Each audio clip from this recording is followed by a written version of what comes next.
It's a Monday, a sunny Monday in the Mile High City in the Front Range. Welcome to Studio Kitchen, Colorado. So happy to have you here today with us. We've got a great big show for you. There's going to be some education. There's going to be a lot of fun. Elevation Foodservice Reps here with us. We're going to take a tour around the kitchen. But Emily Griffith Culinary Quick Start. That's going to be a great time. Today we have the chefs here with us, ready to go. Chef Blake, and we have Chef Marcus, and then also a new friend, Chef Mike Russo, and you're from Vibe Concepts. Okay, can't wait to get started, but right now, I'm going to head over to the TMEE news desk, and we're going to give you an update. It's cool. We have the bottle from Beast and Bottle.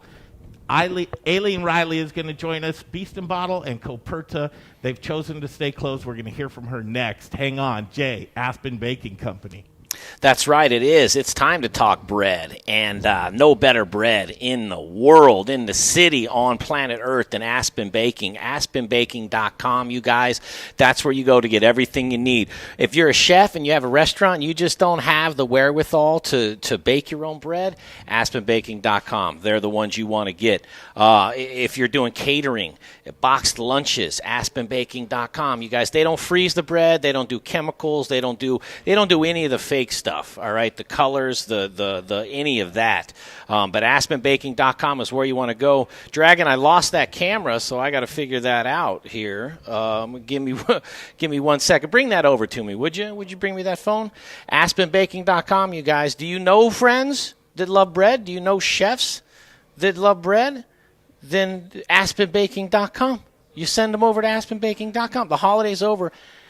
It's always a good time for bread. Jeff Nations has been doing it since 1994. It does not get any better than him. I'm telling you that right now. AspenBaking.com. Greg, are you ready to do this? Oh, I'm more than ready. Let's go. Do it. Okay, thank you so much for joining us here at Studio Kitchen, Colorado. This is a pleasure to catch up. She's on the road, heading to Florida right now with the family, and I can't wait to talk to her. We'll introduce her to the show now. I said the bottle portion of Beast and Bottle and Coperta. She's co-owner along with her brother Paul. Aileen Reilly joins us on the Modern Eater Show. Good to see you, Aileen. Give me 2 seconds. How about now? How are you, Aileen? I'm very good. Can you all hear me? Yeah, you sound great. Good to have you. Okay, perfect. Okay, good. On the road again, and this is cool. We have an opportunity to catch up with you. And I'm just going to start from the beginning. Here it is. You have some great restaurants. People are looking forward to get back to dining inside of them. And featured in the Denver Post article, some restaurant owners wary of reopening, even with Polis's green light. Now, we'll just take this slow if we can and kind of dig into it and the thought process. But you've been quoted to say in this article, the sobering reality of that our small businesses will save more money during this hibernation, paying rent and utilities, that if we were in operation under reduced capacity, that you would have a chance, but it's not the best chance. A 25% capacity. Tell us what you've elected to do, Aileen. So that's kind of the easy statement to say it. It was not easy decision whatsoever. But for our looking at all of this as we've been going through the pandemic and reopening, we reopened our restaurants in June, at the end of June. We've just continued to struggle, just based on capacity restrictions. Mm-hmm. And even coming back to 25%, it's just not enough. And for us to be able to make it through to the other side of the pandemic, we need to make sure that we are saving where we can and looking at the books. Crazily enough, we just paying those rent and utilities, we are losing less money than trying to operate at 25% and even that 50% capacity. And that's kind of the basis where we started with that. Completely understandable. So you get the green light. You can reopen at 25%. You've elected not to. And let's face it, restaurants are built to run at 100%. I mean, that's where you get your margins from. And even at 100%, if you're a great restaurant, 6 to 8% off the bottom line for profit. That's small, right? So Correct. operating right now, let's just talk about the nuances from that, though, because there are other people involved with these decisions as well, which that's where it gets a little sticky. Now, cited in this article as well, I thought it was interesting that another restaurant owner said that why don't we learn from France, who closes down their restaurants in August? I didn't actually know that that was the case, but why aren't we doing that in January anyway? So, Aileen, tell me what it's like, because it's not just flipping a switch on and off. What's it like to start and stop a restaurant? What types of things need to happen? Yes, that is extremely true. When we first had to close in March, when it became mandated, no one really knew what was going on, and I feel like we just kind of had to shut down. It was a very quick process. Once we made this decision with the team members we had, that were on staff when we decided that we were going to close temporarily, we took the time to really make sure we shut the restaurant down properly, and make sure that when we reopen, it's going to be a bit easier than it was when we reopened in June, when we got that original green light after the first shutdown. So it is definitely not going to be easy. We still don't see it as something that would be, but even with the money it takes to restart, that's a better model for us than trying to continue to operate on just weeks when we were just, you lose that much money, you can't make it to the other side, and that's it to be. And that's where we will be based on this decision. Okay. So what goes along this, and again, joining us here on the Modern Eater Show, she's in transit, as you can see, so if she drops out for a second, I know I'm waiting with bated breath, like, what's she going to say next? But the reality of this is that along with these decisions, people are involved as well, and employees. And a lot of the decisions, and let's face it, the restaurant owners and operators have made over the past months have been because they really care about their employees and the staff that work with them. Aileen, can you still hear me? I want to make sure that you can hear me.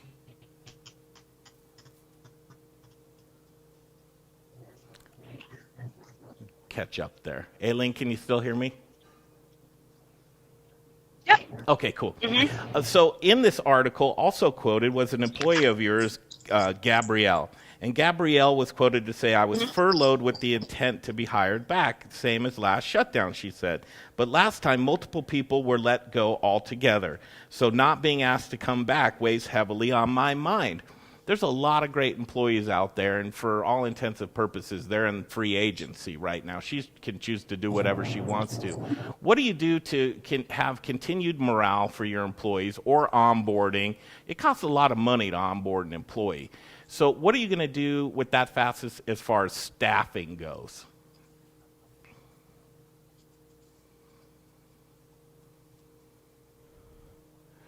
Got a little hiccup.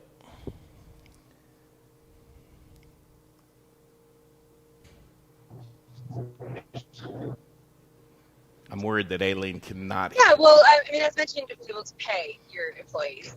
And did you hear me? Yep, I got you now. Can you hear me there? Yes, I can. This is a tough one because I can hear you. Okay, I can hear you, one Aileen. of the things as an employer. Okay. So what I was saying was that what's difficult with as an employer, the first thing you have to be able to do is pay an employee, and you have to make sure that you have the funds to do that.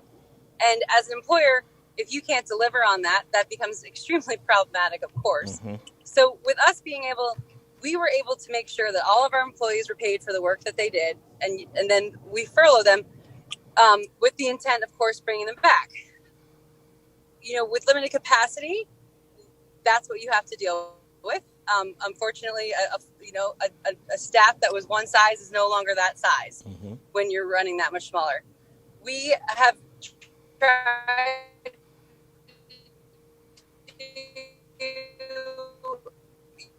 what we can, and keeping once we're ready to reopen that, and we have to deal with making sure we get government funding. we need to make sure that there's better weather out. Then we can bring employees back, but then also there's business and there's demand. And that's also what we need to see. Mm-hmm. We know on the last time we weren't, even though you get brought back, sales aren't the same, so it is a little bit different for a take home. Hours may be different. So our intention with, being closed for a few weeks is that there becomes a bit more of normalcy, and we're able to obtain that government funding to make sure it's secure and take care of our employees, because that's what's important. Yeah.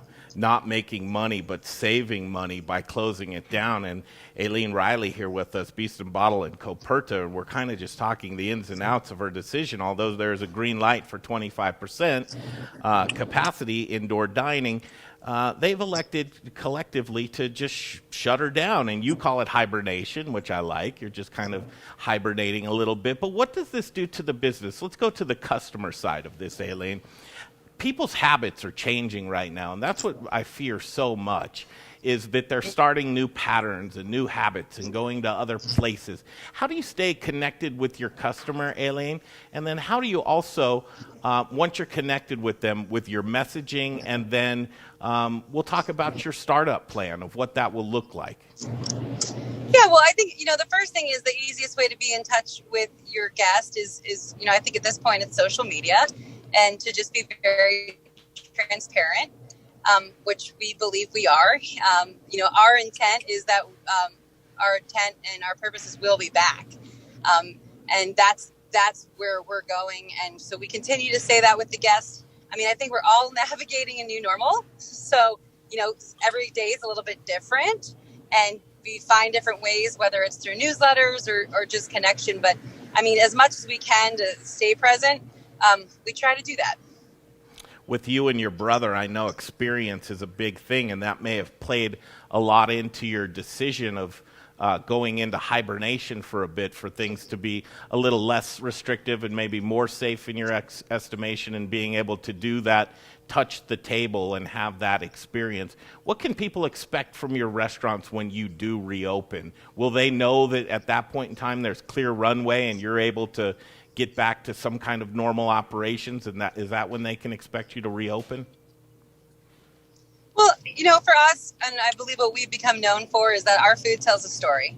And a lot of times, one of the things for us in a winter hibernation is when you don't have a dining room, you don't get to tell that story. And so that's a bit different for us, why some of these limited capacity and takeout models, may have not been, they may work for some and they're able to stay afloat, but they obviously, as I've stated, have not been working very well for us in this capacity. So what you can expect from us in a reopening is coming back into great experience. Food with a story, food that has integrity from our sourcing, to, the team that's there taking care of our guests, and really being able to show what our stories are at Beast and Bottle and Coperta. I love it. That's exactly what I would expect you to say, and truly the attention to the nuances that it takes in hospitality. I believe that if people, I think she's probably still trying to talk to me, and I can't hear her. Aileen, are you hearing me? I am hearing you, yes. Can you hear me? Yes, I'm just complimenting because I know your brother Paul, he's bomb when it comes to sourcing great, delicious ingredients and true farm to table, when that terminology is way overused. But when you get people like Paul that just does it right and mindful and doing business with other local purveyors and vendors, it just takes it to a whole new level. And then with yourself as well, tell the people that may not know the story of why you're named Beast and Bottle. Yeah, so, kind of crazy enough, Beast and Bottle is about to turn 8 years old. So really coming through this, our story was revolved around Paul and I, Paul kind of more being that B side, representing the food side. And my side was more of that bottle representing, at the time, our wine program as well as our beverage program. I have had far too many people work with us and take along that. I've had a lot of people that help with that word bottle. Fantastic. You're heading out right now. You're on a trip. It's crazy for me to think to drive all the way to Florida, but you probably don't want to fly, is my guess. And you're keeping your bubble pretty small. That's correct. Very small bubble, keeping safe. But that's kind of the important part. What part of Florida are you headed to, if you don't mind me asking? Fort Myers. You know what? I was going to ask you because my dad lives in Fort Myers, and I go there often. I've got some great suggestions on where you should go to eat. And then also, if you take a trip a little bit south to, it's a resort called La Playa, but they have a great restaurant called Belline. And if you go to Belline... It's great. We've been there many times. Have you really?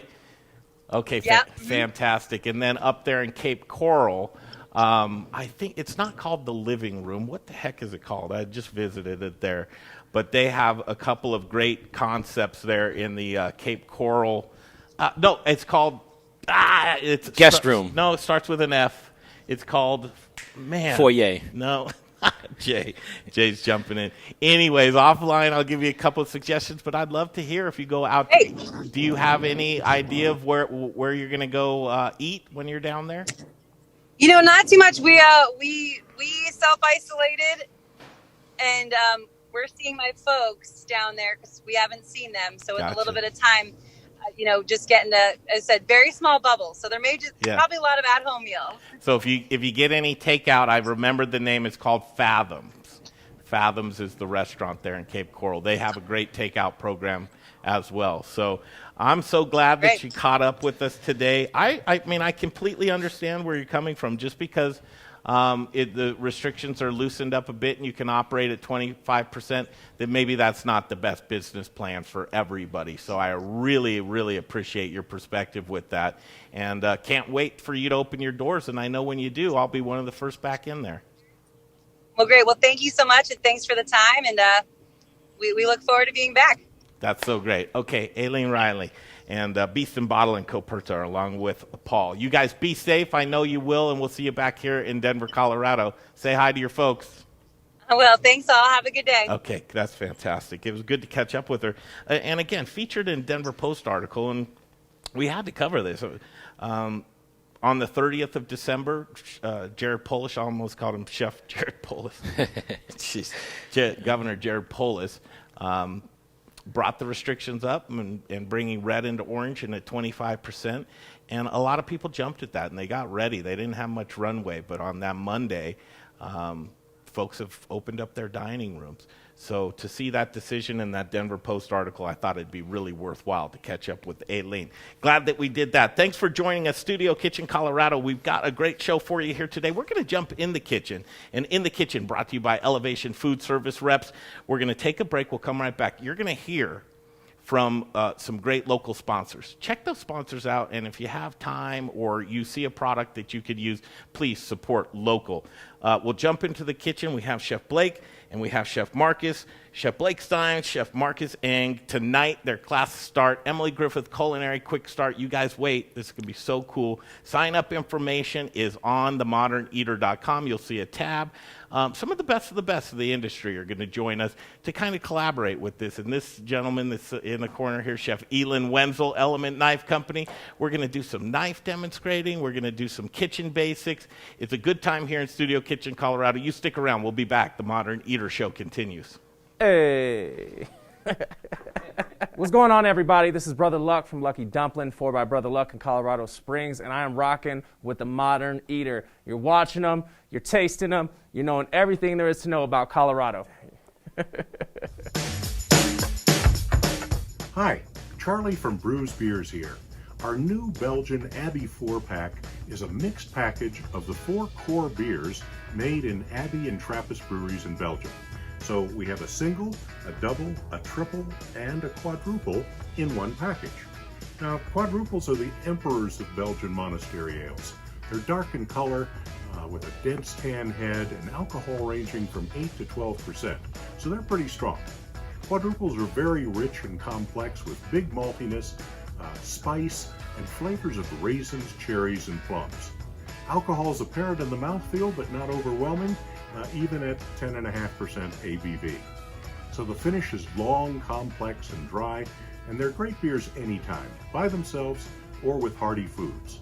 Pick up your Abbey 4-pack at either Brews location, 67th and Pecos, or at Colfax in York, and at fine liquor stores throughout the Denver metro area. Take home some Belgian-style badassery today.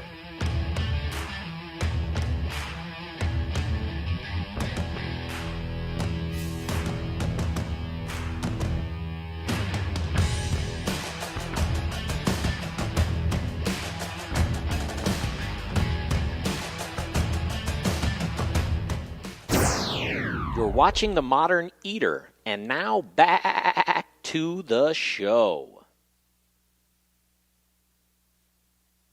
Welcome back to Studio Kitchen Colorado. Here's what it's all about, being in the kitchen. And in the kitchen, brought to you by Elevation Foodservice Reps.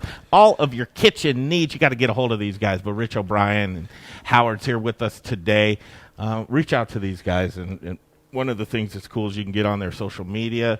You can get on their Instagram and Facebook, and they've got a lot of cool stuff that they're doing in their kitchens right now. That's the camera, Dragon? All right, we have a lot of action going on here, but I want to tell you again, tonight's the first night of the Culinary Quick Start class that will be held here in this kitchen Monday through Thursdays. Information on how you can sign up for this, no cost. Again, no cost, Chef. Free. Do you have a mic? There you Free. go. Cool. Introduce yourselves, if you would. I'm Blake Stine. I've been teaching this Culinary Quick Start class for about 3.5 years. I'm Marcus Eng. I've been teaching this for about a year now. I think Marcus has a... Yeah, I got the throwing it down Brittany style. So what we're going to do on a weekly basis, these guys are going to come in during the Modern Eater Show and kind of give you a preview of what's to come for the week, right? So as we embark on this 3-week program, we invite you to join us. Again, all the information on themoderneater.com. There's a drop-down menu, and you can check out how you can be a part of this. So who is your student? Anybody and everybody who wants to take this class. I mean, truly, here it is. If you've been wanting to get into a kitchen and you've gone through a lot of things this past year, and maybe you're just sitting on the bench and going, hey, you know what, I want to switch a career. This might be good for you. It's the overall basics of what you're going to need to get into the kitchen and start cooking. If you've been on the bench because you've been furloughed, you need to tighten up those skills, because I'll tell you what, the chef owner operators are really lean and mean right now, and they know how to add back. So you want that bullet in your gun to get back into the kitchen to over and above. So what we're going to do here, and Howard, if you can join us, we're going to go through some kitchen basics. And this is Howard right here, Howard Lewis from Elevation Foodservice Reps. And I'm going to let you kind of just take it away, guys, of what you can expect when you see kitchen basics on your class that'll be held here tonight. Yeah, we like to go over all this equipment, all the things that you're going to find that are very familiar in professional kitchens. I mean, a lot of stuff that you most likely won't see at home. For instance, this 6-burner range we have right here. I believe you're going to open up this guy and light the pilot up for us. Okay, so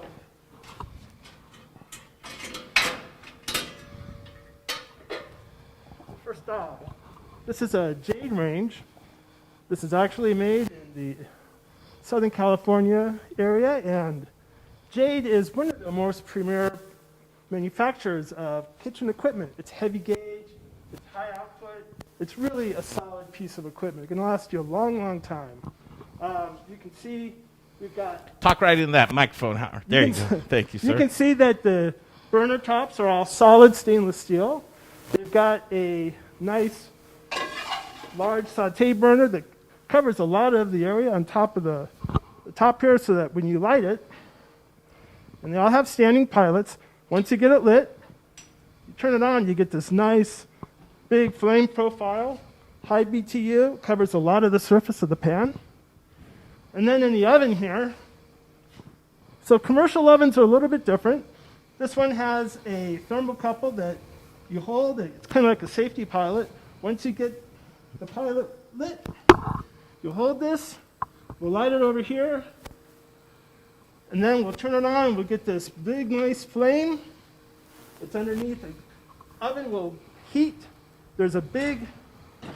Underneath here, there's a big plate that absorbs a lot of that heat, so when the oven is going through different cycles, it'll hold the heat and the temperature in the oven, keep it a little bit more constant, so that you don't get a lot of high heat and low heat flashes while the oven is circulating and maintaining temperature. So we have a thermocoupler, we light it, we turn it on, it takes about 10 minutes to heat up, and you're good to go. You're off and running. That's the range, and this is a great range. You hold on to that microphone because we're going to cover some more things here in the kitchen. But what do you look for in the kitchen when you're going over basics? Are you going to go look at the dishwashing? What you take it from there, Chef? Yeah, of course. I think every single kitchen, in order to get licensed to serve food, needs to have a 3-compartment sink and some floor drains. And I think a good example, well, a perfect example of a 3-compartment sink would be this guy. You get your scrape board, get your wash, your rinse, your sanitize, and your drain board over there on the end. And then we get these floor drains down here, which if you're a new cook, you'll probably be very familiar with those for a little while. Other kitchen basics that we can talk about is... So can you wash your hands in that sink? Absolutely not. No. That's Can only you do dishes in that sink? No way. So hand washing sinks are only for hand washing, while dishwashing sinks are only for washing dishes. So that's something very important to... If you're a new cook, you want to keep that in mind. If you're filling up food or filling up a container of water, say, to utilize for some preparation of food, you don't want to use this sink for that. If the health department here in Denver catches you doing that, they're going to have some words for you. Why do you have to have a sink just for vegetables? Or do you? Well, yeah, you're right next to the prep sink here. You just don't want to be washing all your food in the same sink that you're washing all your dirty dishes in. Same reason that we have a separate sink over there that's specifically for hand washing. There should never, ever, ever be food in the hand washing sink. And your hand washing sink, the temperature should come out of there at a certain point. And these are the things the health department will come in and talk to you about for sure. Absolutely. They want to see at least 100 degrees. And then when you're washing your hands, you want to do it for what they say 10 to 15 seconds is good, but I say 20 is better. If you can manage to wash your hands in some... As hot as you can take the water is usually a good rule. Yeah, as hot as you can stand. So when I see stuff like this, I go, okay, I know Cambro and probably Rich O'Brien would be cool, or you, Howard, to talk about these type of equipment. But I see this and I go, all right, well, what is this contraption here? So this is the Cambro Sheet Pan Ultra. This is made out of a composite plastic. Handles up to 350 degrees for a sheet pan right out of the oven. And it's got these really cool little built-in pan stops. If you work in a commercial kitchen, a lot of times you'll see people that grab a pan rack, and while they grab it so hard, they're in such a hurry, pans tend to fly out the other direction. So that's kind of a nice feature I really like about it. Do we have a pan? Where's the pan? We don't have a pan. I'll Okay. Okay. Moving on here. Hold on. Yeah, it's a work in progress. There we go. We got pans. So give you an idea that can come right out of the oven. Slide So that baby this is in your there. 350 degree sheet pan right out of the oven. Right, you set it in there, and then let's say you want to move this across the kitchen. It really does a good job of staying in place. With more typical pan racks, when you do that, a knife, if you do this hard enough, you'll lose it, and it'll go flying out the side along with your food. So I like that feature, and plus, you'll never have to worry about bowing or any of the welds breaking because there are none. Yeah. It's plastic. Something breaks, one piece is replaceable instead of replacing the whole entire unit. That makes sense. Now, chefs, ease in the kitchen and where things are, that's a big point. Why don't you guys talk about that, ease in the kitchen and having things where you want it? Sorry, I couldn't hear you under the vent there. Oh, sure, the plane that's taking off right there. So ease and where things go. Now, this is built for ease and that type of thing, Sure. but you want your kitchen set up to be able to have things where they're at, and you know that they're there, and then the ease of use as well. Sure. And also, like, what I look at is ease of cleaning as well. You're in a kitchen, you're going to be making a mess, accidents happen, so you're going to want to make sure that everything is like really easy to sanitize, really easy to clean. And yeah, like you said, you want everything to be just very, very organized so you know exactly where it is every single time.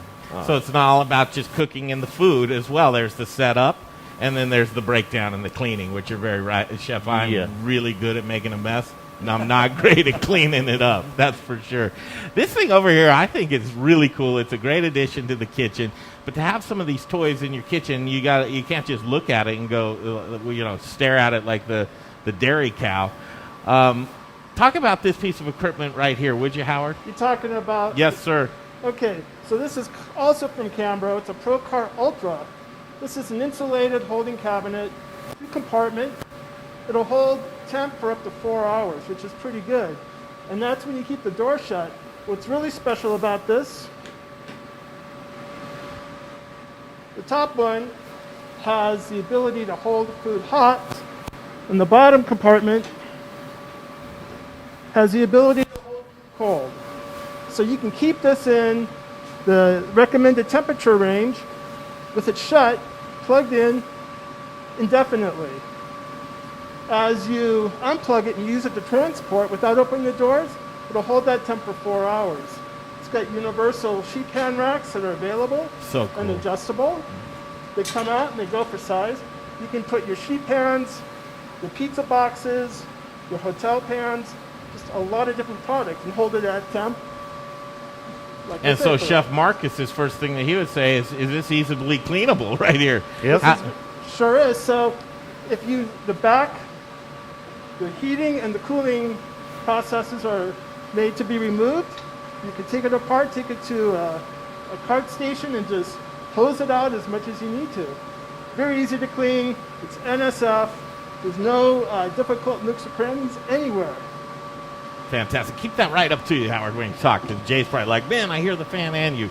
Right here, this is something, and I'll tell you what, you guys, as we're navigating indoor and outdoor dining, if you're trying to figure out how do I keep my food great for outdoor dining, this product would probably be really cool for you to look at as far as catering as well, too. More kitchen basics, Blake. All right, so more kitchen basics. This grill is pretty cool. This is a grill. It's called a Yoder Smoker. This is from our friends from Proud Soul Barbecue and Provisions. But there are a lot of capabilities with the change outs, and that's some of the things that chefs look for is how many things can you do on this? When you look at this masterpiece right here, it's like a palette. This thing is beautiful. This I got like so many things turning in my head right now. You can change this out and put more grates on there if you Yep. want to grill for a larger side of an animal. I love having the flat top option on there too, alongside the grate as well. It's really a fun piece of equipment. And this is a Put Santa the hood Maria. down and like smoke in there as well. Yeah, You you know. see the chimney. So a Santa Maria is when you can lift the fire up or down to be able to. Yeah, And this with has the great. adjustable grate here. Look at that. It has great capabilities. So kitchen basics is what's covered at the beginning of the class. This week, an overall overview of what people will be covering this Yeah, week. just a tour of the kitchen essentially. Yeah. Should we go to the walk-in? Please. All right. So probably just open that door and Dragon will get a camera inside of there. But you want to look about storage. I hope we're good to go. There's not much in our walk-in right now except beer.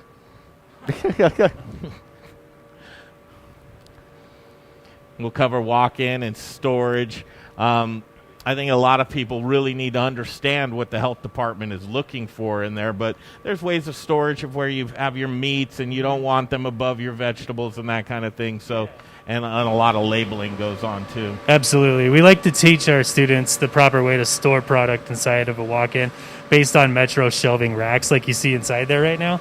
And the reason that we store these things is because they cook to different temperatures to eliminate specific bacteria common to, say, chicken or to, say, ground meats. Or why we always put ready-to-eat foods on the very top rack is because nothing can essentially drip on top of it from there. So just some good practices that you'd want to take with you inside your career in the kitchen. And then Serve Safe is another thing. And again, this is a gimme. This class, Emily Griffith Culinary Quick Start, as is being held here at the Modern Eater. You can get more information at themoderneater.com. But Serve Safe is something that is a really good tool to have in your back pocket.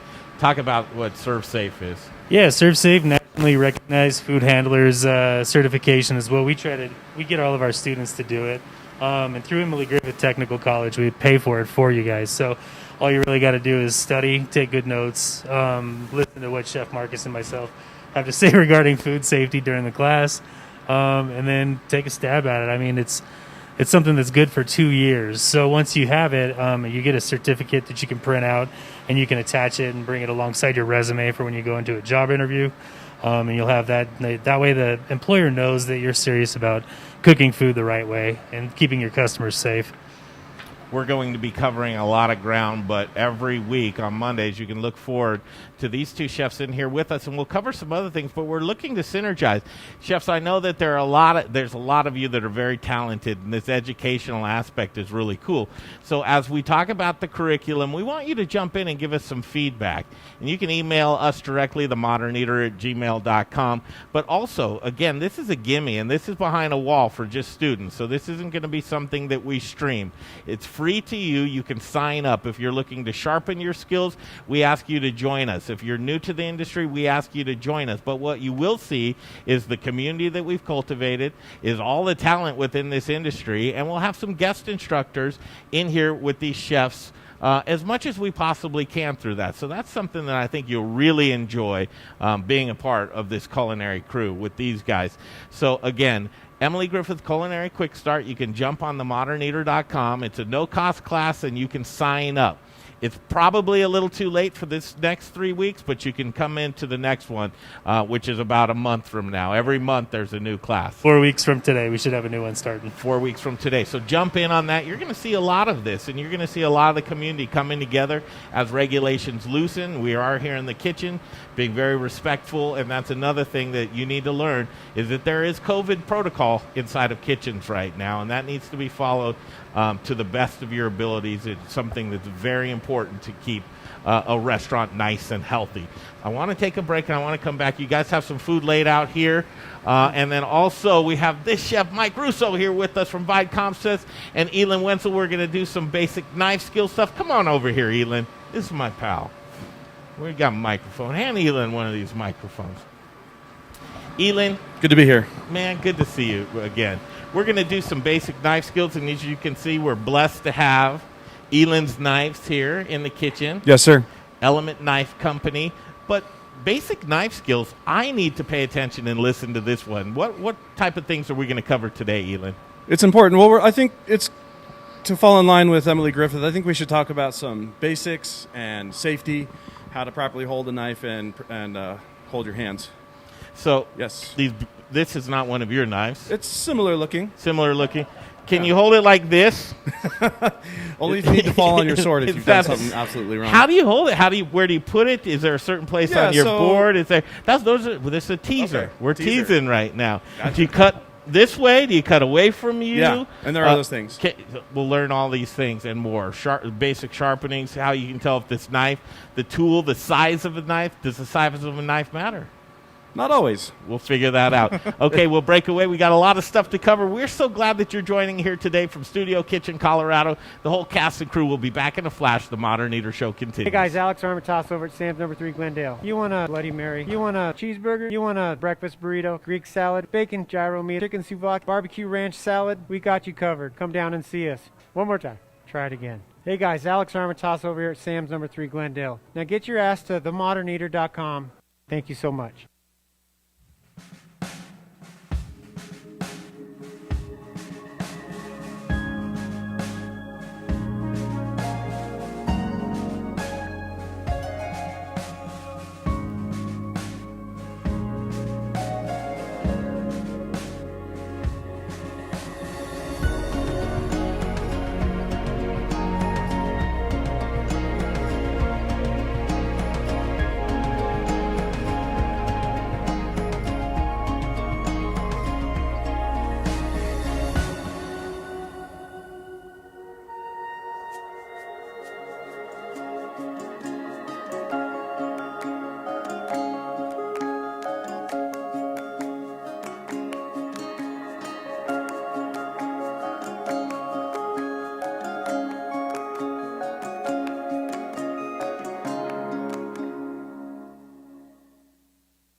We started Meridium Spirits because we love the way that spirits and cocktails can bring people together to socialize, to bond, to have conversations. Well, right now we've got some big conversations to have. Coupe Vodka and Coupe Gin are available at liquor stores across the metro area, but if you can't find us or would like to have us behind your bar or at your restaurant, send us an email, info@meridiumspirits.com. We know things are a little different these days, but think of us the next time you're planning a virtual happy hour or a socially distant picnic. And keep an eye on our social media, Coupe by Meridium, for all the latest and greatest. Hey guys, it's Caroline Glover. I'm the chef owner of Annette out at Stanley Marketplace.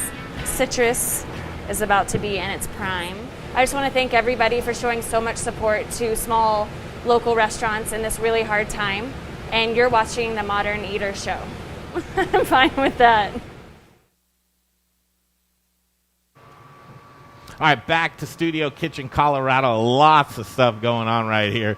A lot of chefs here in the kitchen. That's what I really love to do. You know what else I love? I love delicious craft beer. The way it's intended to taste, just the way the brewer wanted it to taste.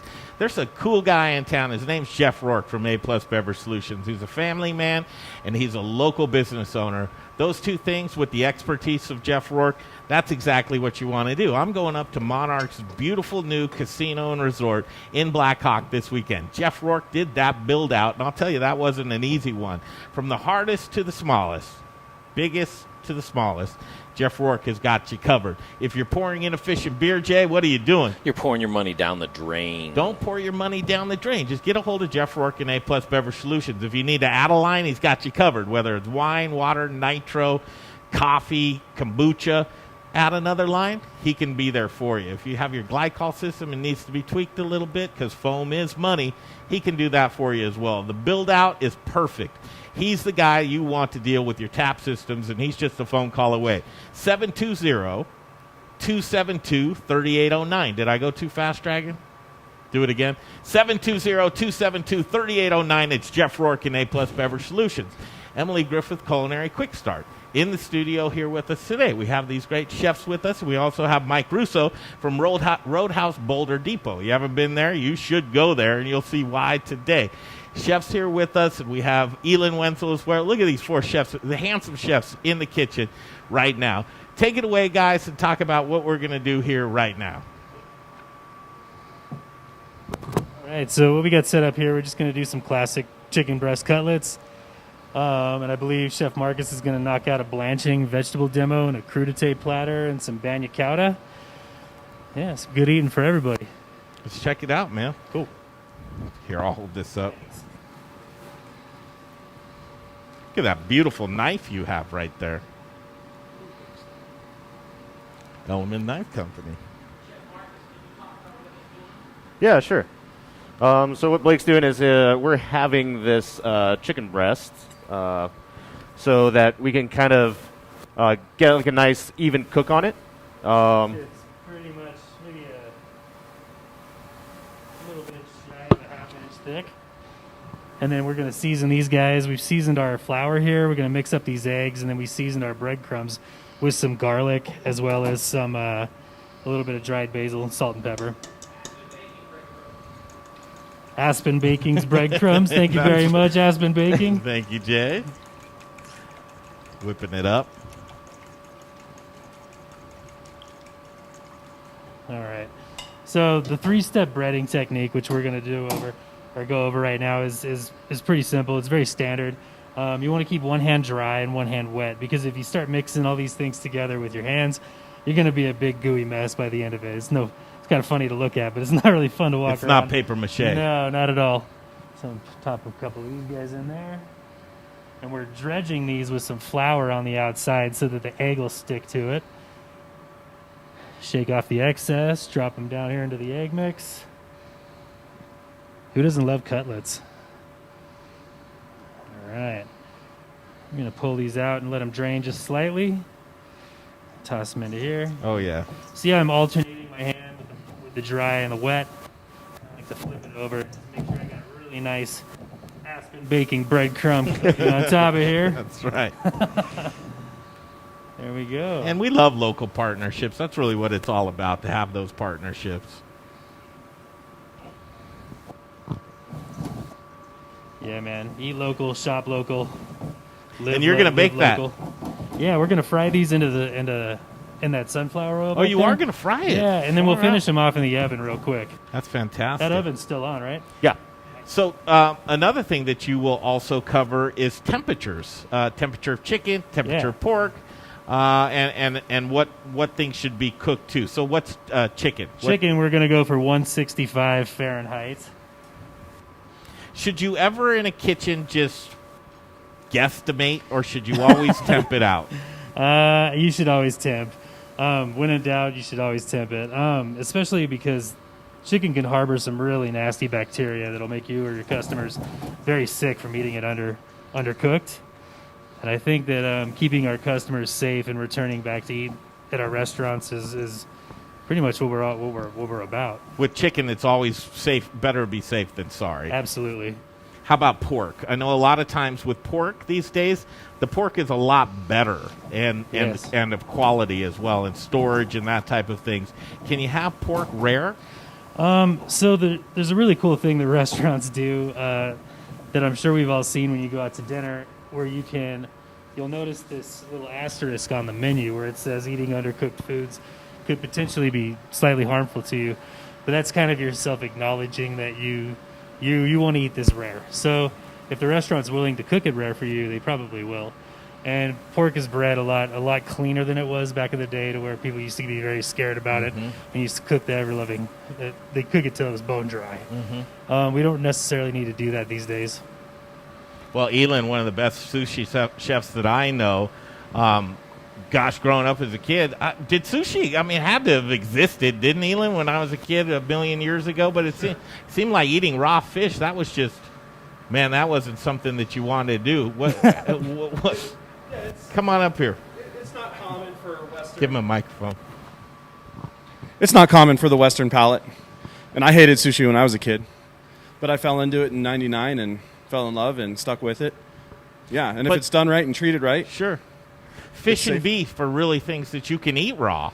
Am I Absolutely. right? Are those the only ones? Well, they also go through a lot of cooking processes, like the fish. It gets frozen on the boat to kill a lot of the parasites, and then a lot of sushi restaurants will treat the fish either with salt or like sake, and the alcohol will actually kill a lot of the parasites as well. Gotcha. That's exactly right. A lot of preservative methods. Yeah. True or false? I read somewhere that if you eat sushi, you have parasites. False. False? False as far as I'm concerned. Yeah, absolutely. I love sushi, for sure. Your favorite sushi dish? Ooh, I love sea urchin. Do you really? Yeah. Very nice. I would never guess that'd be your out of all of it. That's sea urchin, huh? When it's good, it's great, and it kind of tastes like how rain smells. The way what smells? How rain smells. Oh, how rain smells. That's an interesting. Earthy notes, a little bit citrus. I've never heard that one before.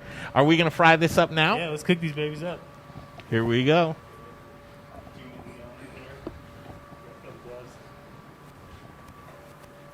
Here you go, Chef. I'll take that mic from you because you're mic'd up. And we are getting in here. Chef, anything you'd change so far? Or what No, not yet. Everything looks damn good. Yeah, absolutely. We've really fallen in love with you guys, Chef James Doxson, yourself over there at Vibe Concepts, and your place in Boulder, Roadhouse Boulder Depot. How would you explain your style There's of a quick food? boy right here. So it's pretty American. We're pub, a little elevated. We have a great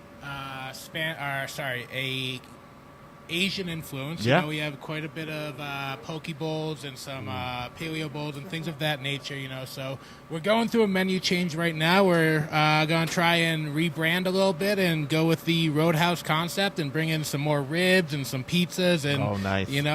Get down to some dirty, grubby food that just is elevated and excellent. I love it. We were at Reaver's Bar and Grill in Washington Park, hanging out with Steve and James Doxson, and you've got some great people in that kitchen as well.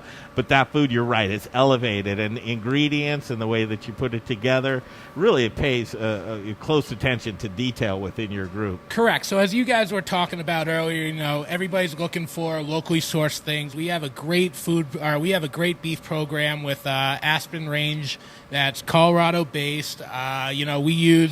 We use Aspen Baking as well, and the Spice Guys, which is really? yeah, they're great. We work very closely with them. They do a lot of things. They have some proprietary blends for us specifically, so it's exciting. Company's growing. We just opened up a Castle Rock.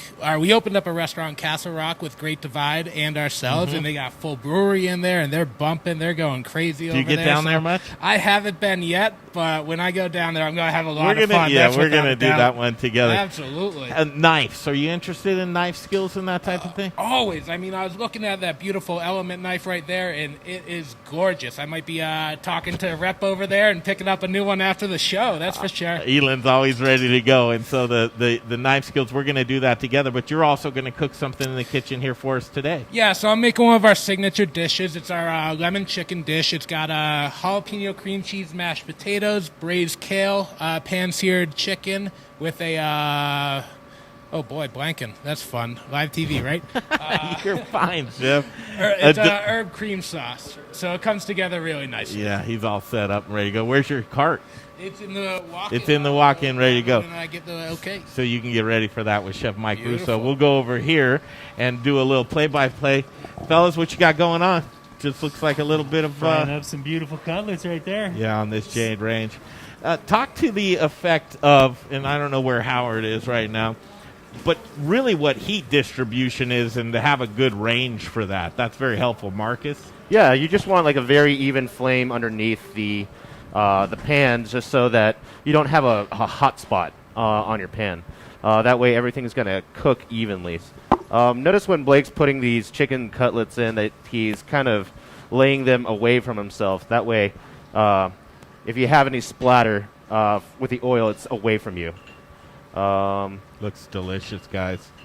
A little bit of salt on there. Yeah, we like to show our students like all the things that you would probably want to do to make sure that your food is always going to taste really good. Seasoning after you fry things is always something that I try to ingrain in them, because if you pull something straight out of a fryer or out of a kind of a deeper fry light that we got inside the saute pan right here, you're going to lose a lot of that really good flavor that it might have had in the beginning, just from the oil coating your tongue. Mm-hmm. Join these guys. I think it's very worthwhile. Again, it's no cost to you, and it's Emily Griffith Culinary Quick Start. Whether you're a beginner or you've got those skills in the kitchen, you just want to keep them sharp, and you love community and networking, I think it's worth your time. And we've got the best of the best as far as equipment goes, and Elevation Foodservice Reps, and we'll bring some good experts in here all the time so that you can learn from the pros. These guys. This is going to be good, and we're going to start it off tonight. What can people expect this week?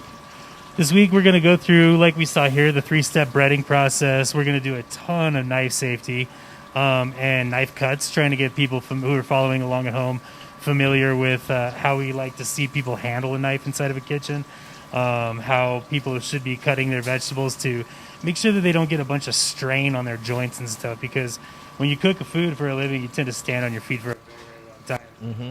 And you want to try and preserve your body as best you can. I think you're absolutely right.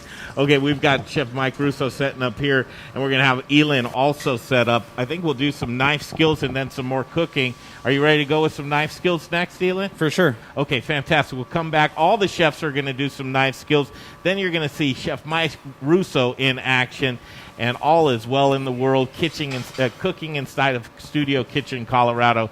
Thanks for joining us. We're going to take a break. We'll come back. We'll see this final dish, and then we'll jump into some knife skills with the pros. Okay, take a break. Come back right here, Studio Kitchen, Colorado. Thanks for joining us again. Emily Griffith Culinary Quick Start, and your sign-up is on themoderneater.com. You'll see it right there. Emily Griffith Culinary Quick Start. Thanks for joining us. We'll be back to Studio Kitchen, Colorado before you know it. Hi, I'm Amber with Strohauer Farms. And I'm just here to remind you that the best potatoes are grown here in Colorado. Goodness elevated. Thanks for watching the Modern Eater Show. Hey, Zach Ryder here, Colorado Mills Sunflower Products out of Lamar, Colorado. Your only local source, grown from a local crop to produce a local oil for local chefs. You can find it at Shamrock Foods, What Chefs Want, Seattle Fish Company. Let me try it one more time, then we'll see. Hey, restaurants, we're glad you're reopening. From Colorado Mills Sunflower Oil, we'll see you soon. First, we partner with the best farmers in the world, and then we tell them, we will take it all. Process whole spices daily, blend custom spices to order, keep it fresh, safe, and flavorful, all so that you can get back to doing what you do best, So whether you're a restaurant, a food manufacturer, or an at-home cook, be sure to visit The Spice Guy at www.thespiceguyco.com. Hey Modern Eater fans, I'm Don Trobo with The Annex by Ardent Mills, and I just wanted to give you a heads up about some of the great things we've got going on locally in the state. We're headquartered right here, and we're working with farmers in the San Luis Valley to bring you amazing Colorado quinoa. It's just like the South American stuff, but grown locally. We've got transitional wheat flour that's grown by farmers in Colorado and surrounding states who are in the process of turning their fields into organic. So we're taking that transitional wheat and turning it into flour, and now it's available for you to cook and bake with. And last but not least, we're now cleaning grain berries in Denver. So things like spelt or wheat berries or pearl barley, those are things that we're now doing right here locally and are available to you. Can't wait to share it with you. Hi, I'm Jeff Nations from Aspen Baking Company. It's really important right now to support local. That's why I support the Modern Eater. Now, back to the show. Hey. What's going on, everybody? This is Brother Luck from Lucky Dumpling, 4 by Brother Luck in Colorado Springs, and I am rocking with the Modern Eater. You're watching them, you're tasting them, you're knowing everything there is to know about Colorado. Hi, Charlie from Brews Beers here. Our new Belgian Abbey 4-pack is a mixed package of the 4 core beers made in Abbey and Trappist breweries in Belgium. So we have a single, a double, a triple, and a quadruple in one package. Now, quadruples are the emperors of Belgian monastery ales. They're dark in color, with a dense tan head, and alcohol ranging from 8 to 12%, so they're pretty strong. Quadruples are very rich and complex with big maltiness, spice, and flavors of raisins, cherries, and plums. Alcohol is apparent in the mouthfeel, but not overwhelming, even at 10.5% ABV. So the finish is long, complex, and dry, and they're great beers anytime, by themselves or with hearty foods. Pick up your Abbey 4-pack at either Brews location, 67th and Pecos, or at Colfax in York, and at fine liquor stores throughout the Denver metro area. Take home some Belgian-style badassery today.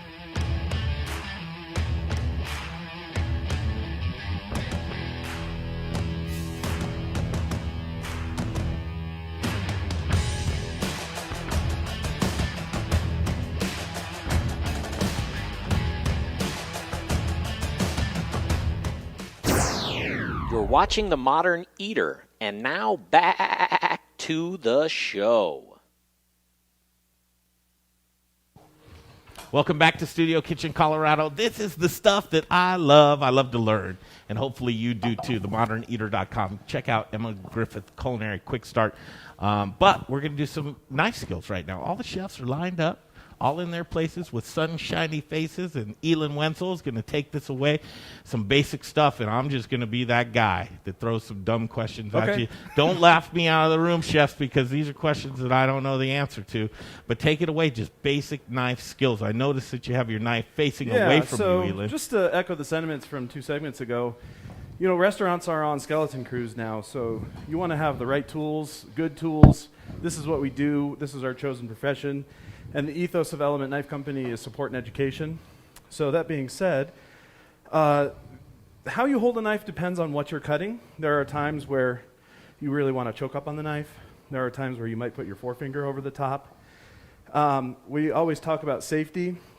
When you're not using the knife, you want to set the knife at the top of your cutting board with the blade away. That way, if you're like wiping or using your hands over here, chances of an accident are less. Sharp knives are safer than dull knives. They will go where you want them to go, and on the off chance that you do cut yourself, a clean cut will heal faster than a dull cut. And then we talk about the claw.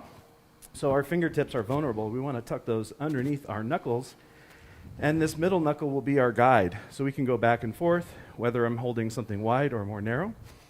Your middle knuckle? Middle knuckle. Okay. Yeah. It's your guide. So the blade shouldn't come higher than your middle knuckle. And that's to be said if we're doing work on the cutting board, typically. And remember, a kitchen is a much faster pace than what we're doing here. Yeah.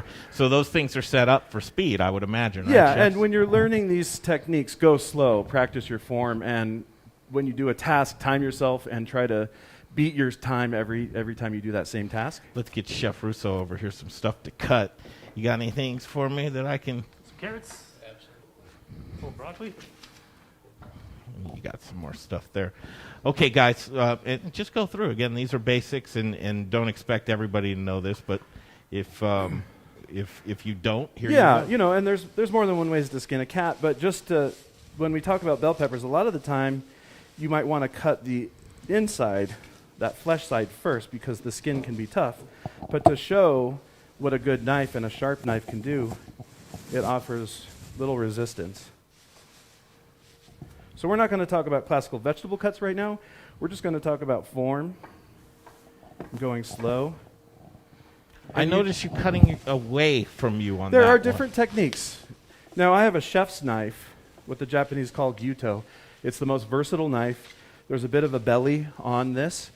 A Japanese chef's knife has some slight nuances that are different from like a French or German chef's knife, where this last third is a little bit more flat, because the Japanese actually have a technique where the whole knife comes off of the cutting board and pushes forward. And with that, this flat area gives full contact. But I could do the same technique where I'm rocking or pulling back, which is more of a French technique. Interesting. So once again, we talked about, different ways to skin a cat. But as long as you're working smart, working clean, and doing things that make sense, right? Like if I want to cut this bell pepper, I'll probably cut off all the sides first, and then I'll bring them all to, if I'm right-handed, all to the left, so I can grab with my left and cut with my right.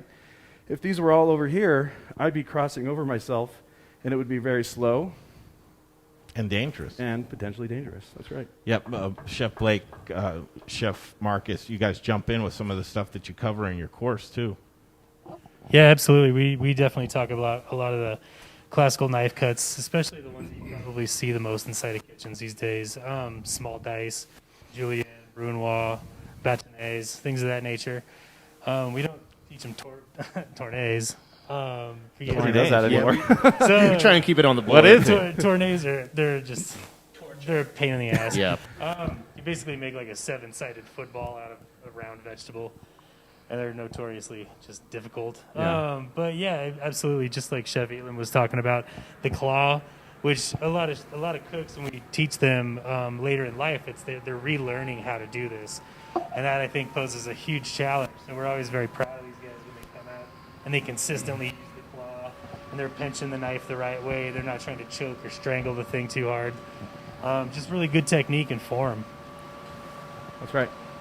Yeah, I mean, we always, the reason that we hold the knife where we do it, like not back here, is because this is where the center of balance is. And you're going to have all the control if you're holding the knife at the center of balance, where the center of gravity is. So you're going to have a lot more control over your knife this way. Do we have a knife with like a Japanese hand?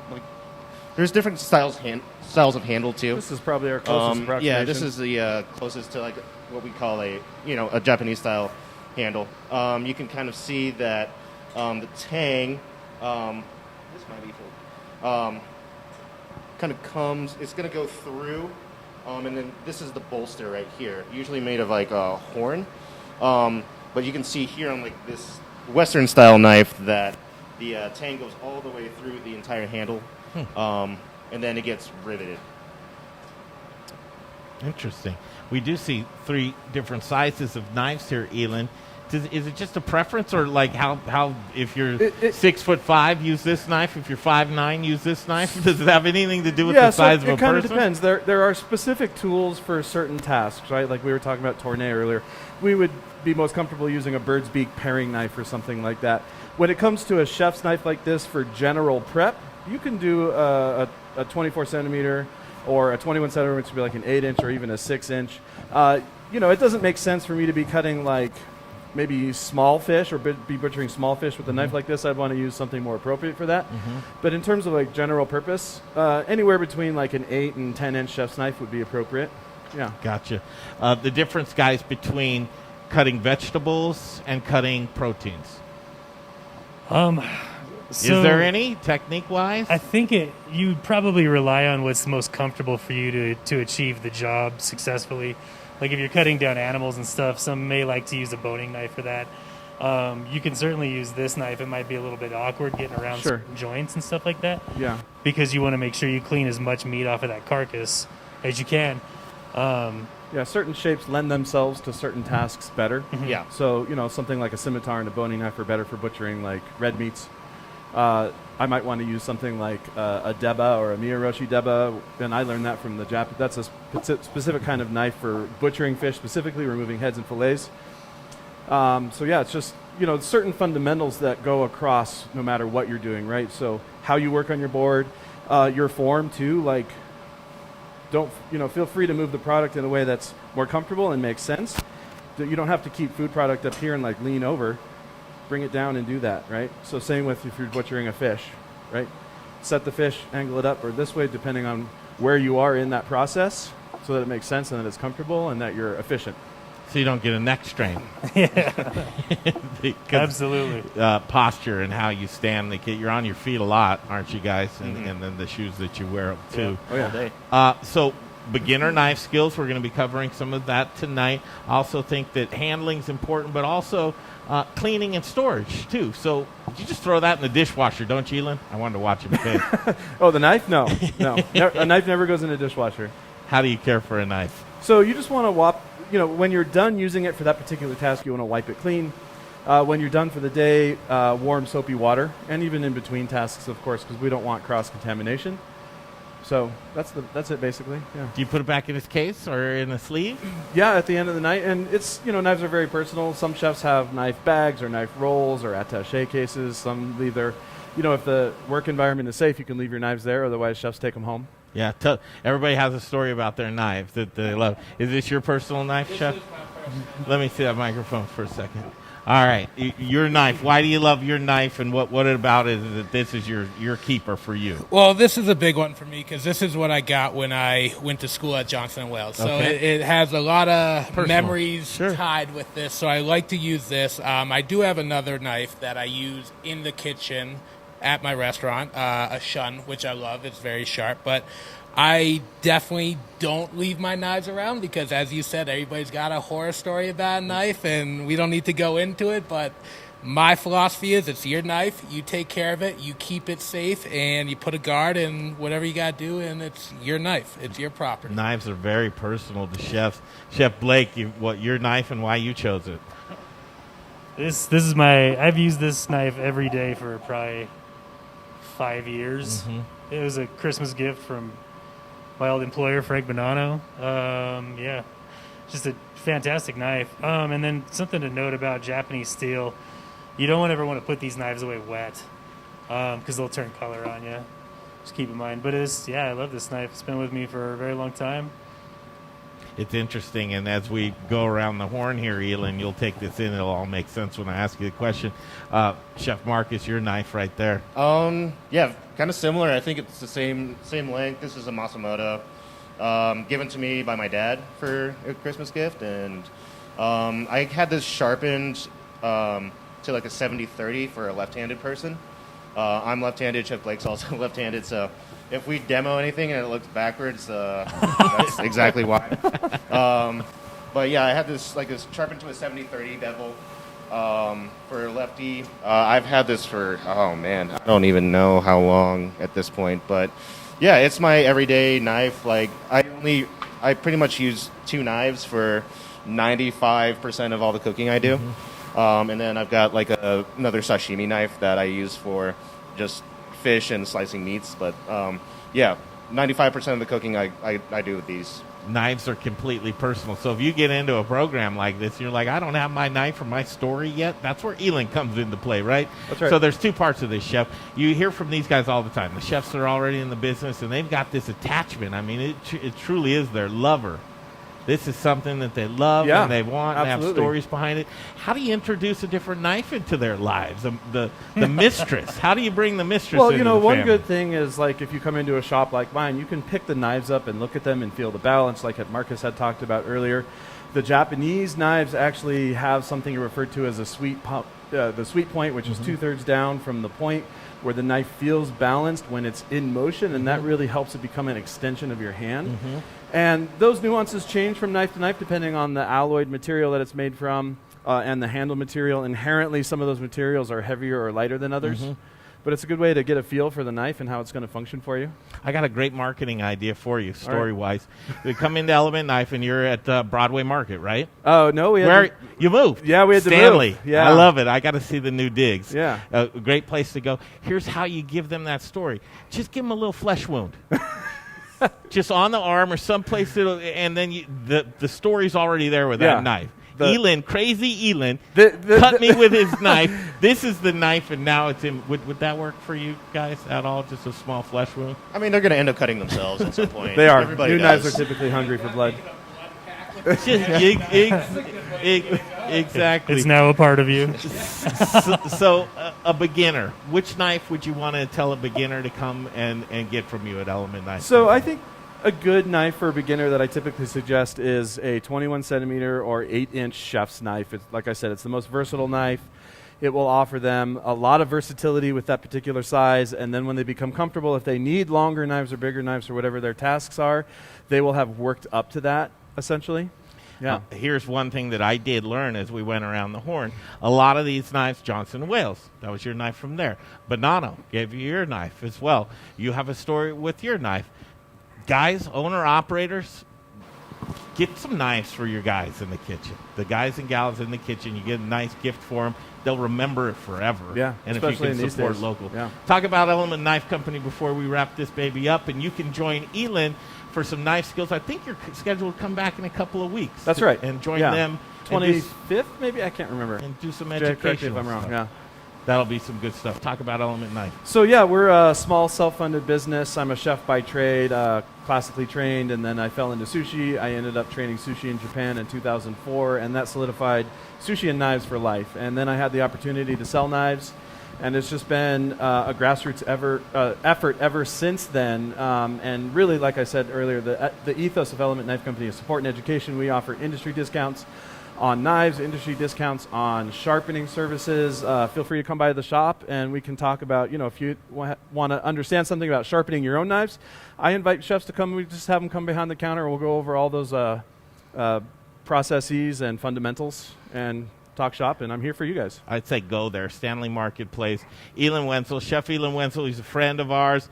We love him tremendously, but that's what you want to do. Grab your knives, go in there. Elan's happy to sharpen them for you. I think at a small price, right? For retail is $2 per inch, but for industry folks, it's $1 an inch, and that's hand sharpening on Japanese water ceramic stones. It's the best way to get your knife sharp.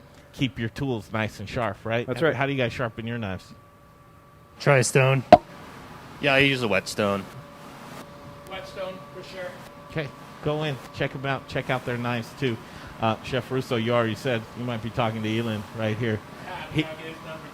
And he wants to get cut on his arm for this story. Okay, we'll take a break. We'll come right back. Thank you, Chef. Thank you. Always love seeing you. Pleasure to be here. In the Kitchen, brought to you by Elevation Foodservice Reps. For all of your kitchen needs, reach out to Elevation Foodservice Reps. And I need to get a direct contact phone number to tell you guys where to go for that. Chef Mike Russo in the kitchen with us now. Vibe Concepts. You're going to cook up what for us, Chef? We're going to do one of our signature dishes. It's the lemon chicken. Roadhouse Boulder Depot, and we'll be back. Studio Kitchen, Colorado. Thanks for joining us. Hey, you guys, Jay here with the Modern Eater Show. Thanks for watching. Don't forget about our YouTube and Instagram channels. A lot of killer content over there. Throw us a subscribe on YouTube. Throw us a follow on Instagram. And thank you for supporting TME. We couldn't do this without our amazing sponsors, so let's check them out right now. Very proud to be part of the Modern Eater, and chefs, restaurant owners, any food service operators.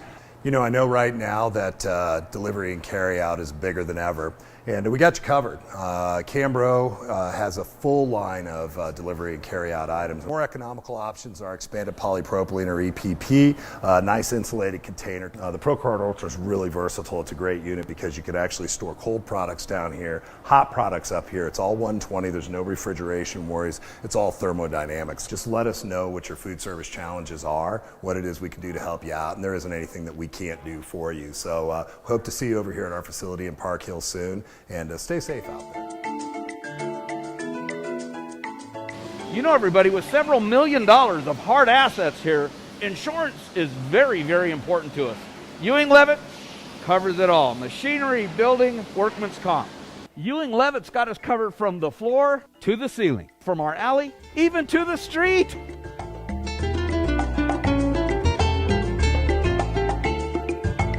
This divider, this press, my cooling conveyor, my oven. Ow, ow. Ewing Levitt covers our counter stacker and our employees too.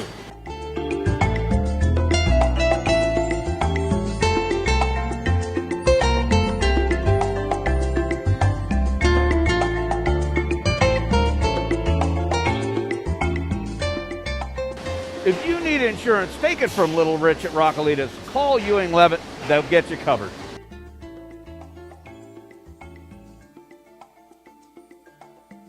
I go home, I strip down to my skivvies. All right, here we go. I got it. Hey everybody, Steve Gould from Golden Moon Distillery and Golden Moon Speakeasy. When I get my cocktails to go from Golden Moon Speakeasy, I go home, I kick back, and I watch The Modern Eater. Skivvies. Hey, I'm a Marine. It's skivvies, man. Welcome back to Studio Kitchen, Colorado. It is smelling delicious here in the kitchen. It is a Monday, and it is the 11th of January. Thanks for joining us. In the kitchen, brought to you by Elevation Foodservice Reps. For all of your kitchen needs, get a hold of Elevation Foodservice Reps. Back to this camera right here. Okay, Chef Mike Russo in the kitchen with us. Roadhouse Boulder Depot. Yes, I can't wait to see you cook this up. This is one of your dishes, isn't it, Chef? This has been a dish on our menu for quite some time. It's one of our biggest sellers, so it we have a lot to do with this dish, and it's just a good solid dish. It's filling. Good dish. Let's see you create this bad boy. Absolutely. And then we'll kind of do the play-by-play as we go. Go ahead and describe what you're doing as you're doing it. So I'm going to heat some oil up in a pan real quick, and then we are going to dredge this chicken in our seasoned flour. It's salt, pepper, oregano, rosemary, and parsley. Just going to pan sear this, get a nice crust on it, and then as Chef Blake was saying, we want to make sure it hits 165 before we sell it. So far, so good. Pan nice and hot. Look at that beautiful jade range. Ooh, give that a second to heat up a little bit longer. So I got two other pans going right here. This one's going to be for our sauce, and then we braise kale in our last pan. We're going to let them all heat up for a minute. That's a nice range right there, It's isn't it? beautiful. I mean, clean. It's sexy. It's blowing out some high heat. There it is. You can't get anything better than this. One thing It's about definitely cooking, a workhorse. Heat is everything. It is, without a doubt. If you have, these burners right here, if it's all filled with crap and gunk, you're not going to get proper heating throughout your pan. Your food's not going to cook properly. It's definitely a very big part of cleaning at the end of the night to make sure that every one of those grates is nice and beautiful and looks brand new, And know your temperatures, because he's getting real hot right now, but I'm assuming you're going to bring it down. You're going to just make love to. So that's one of the biggest things about saute is you are controlling the temperature of your pan. You want to start hot and ready to go, get that brown on, and then you want to bring it down a little bit because you're going to overcook that chicken on the outside if you just let it roll as hot as you possibly can.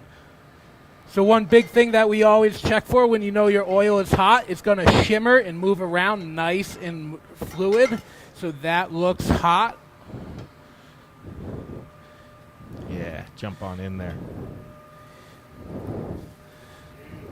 Awesome. You can hear it going right off the bat.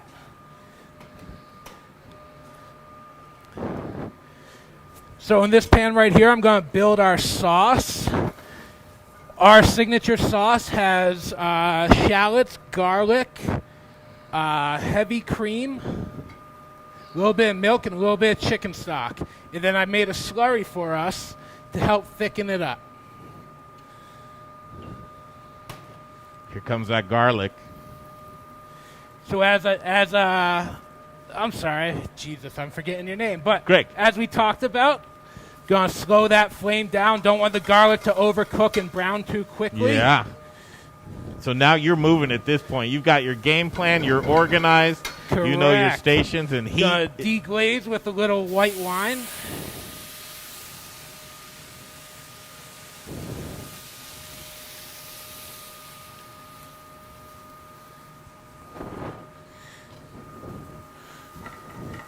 Chef Blake, jump in, man. All in the family. You liking what you're seeing? I'm admiring the smells over here. It smells fantastic. Beautiful browning Maillard reaction. See all the lovely color on the outside of the chicken breast there? So this is our slurry. It's a mixture of water and cornstarch. Going to throw that in a little bit. When it comes up to a boil, it's going to naturally thicken that sauce for us. And this pan looks ripping hot, so we're going to braise some kale.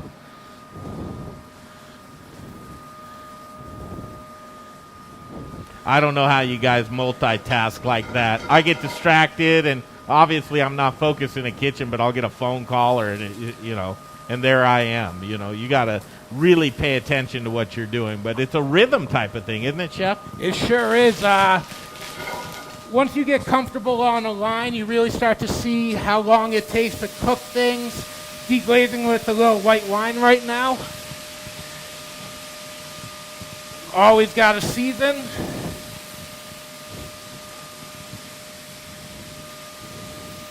Little herbs. Wow. I can...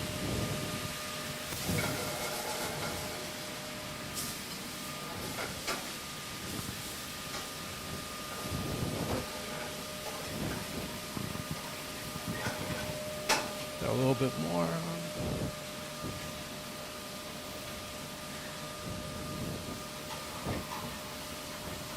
Yeah, keep it going, Chef. Keep talking. Yep, so I'm just readjusting this sauce. I let it go for a little bit too long, and the slurry thickened it up real nice. So just loosening it. This is our kale. That's looking really good. We're going to season with a little bit of lemon juice right here. There's where you get your lemon parm in. Chef, do you typically finish this chicken item inside the oven? We usually do throw it in the oven, but we're going to just continue to cook it on the pan, adjusting the temperature, keeping it nice and low. I know most of the restaurants I've worked in will open up at about 500 degrees, right below the range, so that way we can get our pickup times like ultra Correct. fast. So, you know, in the kitchen, you're looking for about, you know, our kitchen, we want everything under 15 minutes. Yeah. With that, you know, our mashed potatoes are already pre-made on a steam table, ready to go. The sauce is normally in a steam table, ready to go as well. Doing a few things on the fly. We're going to temp this chicken real quick and see where we're at. Another tool of the chef that's easily, readily available to you. Yeah, you know, if it turns on and all. I got a sub if you want. That's why another chef's next to you. All right, so we're getting there. We're getting there. A little bit longer. We're there. So chicken's going to be all set. We're going to take it off the heat so we don't dry it out. Sauce is looking nice. Braised kale. We're going to start plating. If you don't mind handing me those mashed potatoes. I don't. Are they in here? In the hot box that we covered earlier today. Fantastic. Yes, they are. There you go, Chef. Beautiful. Thank you. So these are our jalapeno cream cheese mashed potatoes. Damn. Very signature of our restaurant. This is killing you. On a busy night, how many of these do you do? This is a very popular dish. We burn through about 30 on a Friday, Saturday night. You know, steaks is a big thing for us as well. But without a doubt, people seem to love this chicken parm. Or, sorry, lemon chicken. Did you guys want to plate this? Sure. Shingle these bad boys. Give it a little height.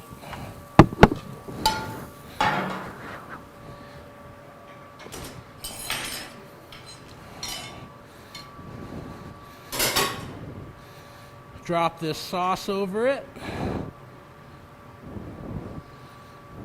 Fantastic, Chef. That's a beautiful dish. It really is. Some herbs to garnish. A few lemon wedges. And then you always want to clean your plate. Beautiful. That's one of our signature dishes right there. That's our lemon chicken. Well done. That was really fun to watch. Thank you. I appreciate it. That was great. And again, you can go up and get this dish yourself. It's Roadhouse Boulder Depot and Chef Mike Russo on the ones and twos who's back there banging these out along with his staff. Give a shout out to some other folks that are up there and what you can go enjoy when you're there. Talk about your bar program. You got some good beers. Yes, we do. So we have been redeveloping our bar program over the last few years. We are bringing in many craft beers that are locally brewed, and as well as a ton of whiskeys from Colorado, which is fantastic to have because I'm a big whiskey guy. I drink it morning, night, and afternoon. So you probably have Laws, and you have Stranahan's, and you probably have 291, and you probably have Bear Creek. You got all the good stuff. Every one of them. We probably have about, I think, close to 30 to 40 different types of whiskey in-house. That's fantastic. Yes. This chicken right here, what a beautiful color that you have on this, you guys. This is the chicken. GBD. That we use in the golden brown delicious in the kitchen. Yeah, that's a kitchen lingo. Golden Brown Delicious again tonight. Emily Griffith Culinary Quick Start. Every week you're going to see a little preview of what's to come. This week it's basically basics, right, guys? Basic skills, knife training. Yeah. Classical cuts, things of that nature. Stock making. How to make stock. Yep. Bread, intro into bread. Yeah, we're going to teach them the science behind baking breads. Yeah. And join the community. I can tell you what, as people are starting to be brought back to work, you've got to be sharp with if you've been on the bench, listen, there's nothing wrong with that, but you got to be ready to hit the ground running. And these chefs, just like you, Mike, talk about just that baseline. If you hire a cook and they're coming into your kitchen, it's nice to know they're going to have these basic skills, because then you have to spend a little less time, but you'll put your nuances on it. But bringing people back in the kitchen, that's quite the process, isn't it? Yes, it is. So whenever we do a new hire, we do something in the industry called a stage. And what that is that's kind of like a tryout. I'm going to put you through the ringer. I'm going to test your knife skills. I'm going to see if you can cook a medium rare burger, cook a chicken, things that are basic for us in the industry, but not everybody knows how to do perfectly. So once you go through that, we sit down, we assess, we try your food, and we talk about it. And then from there, I get a good judgment of what your skills are. And you know what? For the most part, I haven't been disappointed. I've hired pretty much anybody that shows me they know what they're doing. Yeah, and that's something that really the Modern Eater approved. And Emily Griffith Culinary Quick Start, we have Chef Marcus Eng and we have Chef Blake Stine. They'll be with us here tonight for the first class, but I'll tell you what, with these new partnerships, and we love Vibe Concepts, you guys are great. They'll take a look at the folks that are coming out of this course, and that's where you can get into that kitchen environment that we know you want to be in. So everybody involved today, boy, Chef Elan Wenzel, thank you from Element Knife Company. Howard, and there's Rich O'Brien and Howard, Elevation Foodservice Reps. These guys are absolutely fantastic. Thank you, Aileen Reilly from Bottle and Coperta, for joining us. She chose to, not reopen right now, even though there's 25% capacity. Sometimes it's easier, especially right now, to keep the lights off rather than turning them back on and really limping along with one foot. These guys, Chef Mike Russo, thank you so much. Thanks for having me. Joining us here today. And these guys, it's going to be a good night tonight. We're going to start off the first time this class at Studio Kitchen, Colorado. Chef Marcus Eng, Chef Blake Stine. We're going to get this baby going because we got work to do tonight, and we got some food to eat too, guys. Yep. Crack open a delicious craft beer. So I've got to thank Jay Parker and Dragon Red Beer for today's production.